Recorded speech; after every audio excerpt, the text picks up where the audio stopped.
కాదు, టీవీ పరిచారకుడు కూడా. మరి మీ చర్చి సంగతి ఏంటి?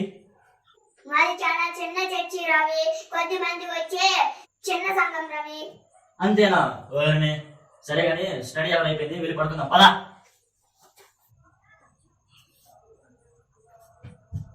రాభూషణ్ పడుకుందాం. అరే భూషణ్ గారు అంత చిన్న చర్చి నుంచి వచ్చిన వాడు దేవుని విశ్వాసంలో చాలా గొప్పగా ఉన్నాడు. మరి నేనేంటి అంత పెద్ద చర్చి నుంచి వచ్చిన అవిశ్వాసిగా ఉన్నాను. రోజు దేవుని ప్రార్థించాలి, దేవుని సన్నిధిలో ఎదగాలి. ఆమేన్. రే భూషణ్, రేపు నుంచి మనిద్దరం కలిసి ప్రార్థన చేసుకుందాం, మనిద్దరం కలిసి దేవుని ఎదుగుదాం. సరే రవి. డియర్ ఫ్రెండ్స్, పెద్ద చర్చి చిన్న చర్చి అని కాదు, 1000 మంది 10 మంది అని కాదు, ఎవరైతే దేవుని యందు విశ్వాసంతో ఉంటారో వారి పరలోక రాజ్యానికి అర్హులు. ఈ చిన్న వీడియో మీకు నచ్చుతుందని ఆశిస్తూ దేవునికి మహిమ కలుగును గాక. Praise the lord.